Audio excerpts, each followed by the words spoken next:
Hello, dear students, how are you? I hope you all will be fine and happy. तो मैं आपका science teacher education hub channel से। तो students, channel को ज़्यादा से ज़्यादा लाइक करें, शेयर करें, सब्सक्राइब करें। तो हम क्लास 9th का chapter second is matter around us pure पढ़ रहे हैं। तो इसमें हमने कल सॉल्यूशन और सस्पेंशन के बारे में पढ़ा था। तो हमारा आज का टॉपिक क्या रहेगा? व्हाट इज कोलोइडल सॉल्यूशन, कि कोलोइडल सॉल्यूशन क्या होता है, व्हाट इज टिंडल इफेक्ट और टिंडल इफेक्ट क्या है। तो चलो स्टूडेंट्स स्टार्ट करते हैं। तो colloidal solution is a heterogeneous mixture where one substance is split into very minute particles। क्या होता है कि heterogeneous मिक्सचर है जहाँ पर where one substance is split into very minute particles, जहाँ पर एक किसी सब्सटेंस को बिल्कुल छोटे छोटे पार्टिकल्स में ब्रेक कर दिया जाता है। Which are dispersed throughout second substance, इसको और उन छोटे छोटे पार्टिकल्स को किसी दूसरे सब्सटेंस में फैला दिया जाता है या फिर बिखेर दिया जाता है। यह होता है कोलोइडल सॉल्यूशन। आगे क्या है? The components of a colloidal are dispersed phase and dispersed medium. कौन कौन से कंपोनेंट होते हैं इसके? इसमें होता है, एक तो होता है डिस्पर्स्ड फेस और एक होता है डिस्पर्स्ड मीडियम। तो स्टूडेंट्स चलो हम इसके एग्जाम्पल के साथ इसको समझते हैं। इस तरह हमने क्या एग्जाम्पल लिया? क्लाउड, या मतलब कोई बादल। तो हम बादल देखेंगे, बादल में क्या होता है? एयर, और उसमें क्या होते हैं? टीनी पार्टिकल्स होते हैं किसके? वाटर के, मतलब पानी के ड्रॉपलेट्स होते हैं। तो एयर क्या होगा इसके अंदर? डिस्पर्स्ड मीडियम, और जो वाटर है वो क्या होगा? Dispersed phase. किसी भी कोलोइडल सॉल्यूशन में दो पार्ट होते हैं, उसके अंदर एक तो होता है कोलोइडल सॉल्यूशन एक तो होता है डिस्पर्स्ड फेस और एक होता है डिस्पर्स्ड मीडियम। तो डिस्पर्स्ड फेस क्या होता है? Substance that is dispersed in the mixture. ठीक है, वह सबस्टांस जो किसी मिक्सचर में फैला दिया जाता है या फिर बिखेर दिया जाता है। अब यहाँ पर देखो, यहाँ पर कोई बादल है, ये किसका? एयर का और वाटर का मिक्सचर है। अब यहाँ पर देखो, अब जो एयर के अंदर छोटे छोटे वाटर के ड्रॉपलेट्स को बिखेरा गया है, तो ये वाटर के ड्रॉपलेट्स होते हैं, क्या होती हैं? Dispersed phase. क्या हो जाएंगे ये? Dispersed phase.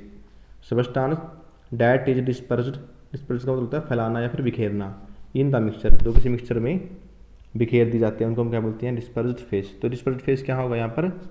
Droplet of water, क्योंकि ये बादल में कि छोटे छोटे बादल में क्या कर दिया गया? इनको बिखेर दिया गया है। आगे क्या होता है? Dispersed medium. Substance in which another substance is dispersed is called dispersed medium. वह सबस्टांस जिसमें किसी दूसरे सबस्टांस को क्या कर दिया जाता है? डिस्पर्स या फिर बिखेर दिया जाता है, उसको हम क्या बोलते हैं? Dispersed medium. अब यहाँ पर देखो, हम क्लाउड में क्या होगा? एयर के अंदर छोटे छोटे वाटर के पार्टिकल्स डिस्पर्स कर दी जाती हैं। तो जो ड्रॉपलेट ऑफ वाटर है वो किसके अंदर डिस्पर्स किए जाते हैं? एयर में। तो एयर क्या बन जाएगा? Dispersed medium. मतलब जिस मीडियम में कोई और पार्टिकल्स को बिखेर दिया जाता है या फिर फैला दिया जाता है। जिस तरह यहाँ पर हवा में पानी के पार्टिकल्स को डिस्पर्स किया गया था फिर फैला दिया गया था, तो ये एयर क्या होगा? Dispersed medium. तो स्टूडेंट्स, ये था कोलोइडल सॉल्यूशन और इसके दो कॉन्स्टिट्यूएंट्स या फिर दो कंपोनेंट थे, डिस्पर्स्ड फेस और डिस्पर्स्ड मीडियम। तो हमारा आगे हम क्या पढ़ेंगे? Properties of colloidal solution. तो चलो स्टार्ट करते हैं। A colloidal is a heterogeneous mixture whose particles are not as small as solution particles।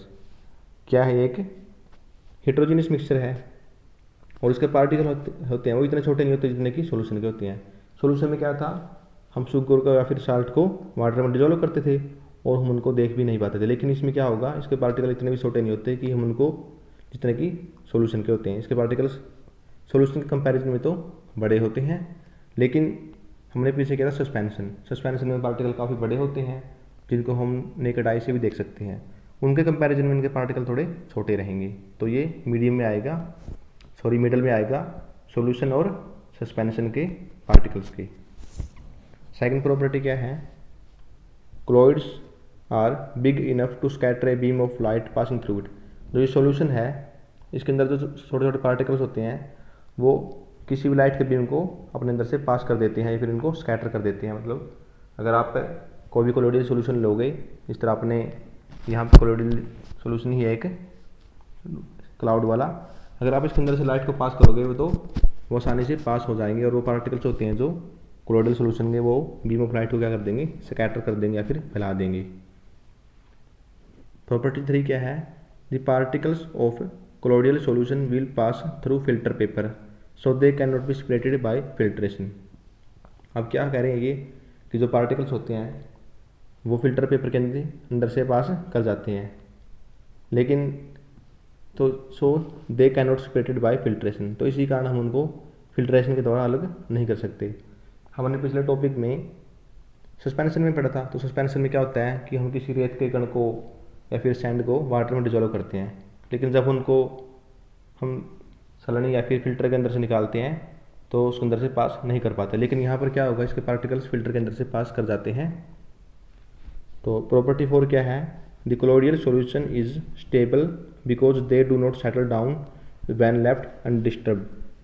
Colloidal solution क्या होंगे, स्टेबल होंगे। क्यों, क्योंकि यहाँ पर जो पार्टिकल हैं वो सेटल डाउन मतलब नीचे तली में या फिर बॉटम में नहीं बैठेंगे, वो अगर हम उनको अनडिस्टर्ब्ड रखें तो।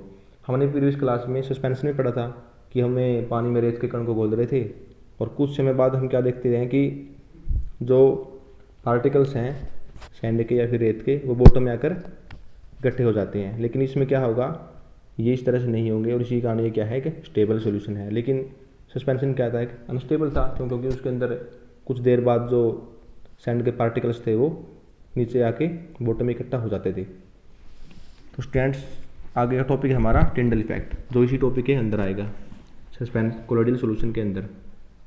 तो क्या है ये, Tyndall effect is the phenomenon in which particles of colloidal solution scatter the beam of light that are directed at them. Tyndall effect क्या है, एक फिनोमिना है जहाँ पर क्या होगा कि particles of colloidal solution scatter the beam of light. अगर हम कोई भी कोलोइडल सॉल्यूशन लेंगे और उसके अंदर से लाइट के बीम को पास करेंगे, तो जो पार्टिकल्स होंगे किसके, कोलोइडल सॉल्यूशन के, वो लाइट के बीम को फैला देंगे।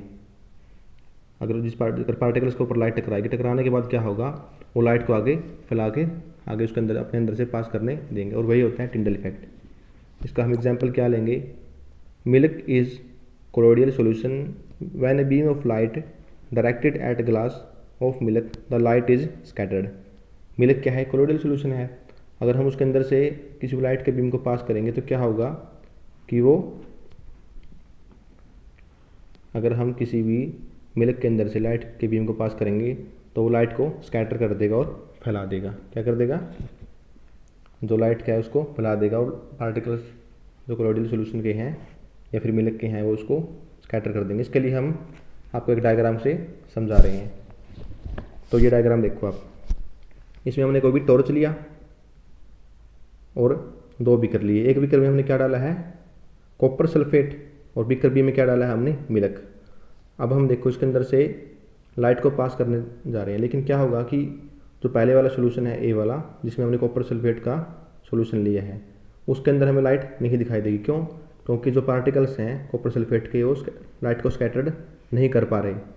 क्यों नहीं दिखाई दे रही हमें लाइट, क्योंकि जो पार्टिकल्स हैं किसके, कॉपर सल्फेट के, वो लाइट को स्कैटर्ड नहीं कर पा रहे। लेकिन हम बी पार्ट में क्या देखेंगे, ये क्या है कि हमने कोई बीकर के अंदर मिल्क लिया है, तो क्या होगा, हमें पाथ ऑफ लाइट क्या होगा, विजिबल होगा, मतलब जो पाथ है लाइट का वो दिखाई देगा। और यहाँ पर देखो आप, जो लाइट का पाथ है वो फैलता हुआ दिखाई देगा। तो ये ही है हमारे पास टिंडल इफेक्ट। ठीक है स्टूडेंट्स, तो okay students, thank you all of you. Channel को ज़्यादा से ज़्यादा लाइक करें, शेयर करें, सब्सक्राइब करें।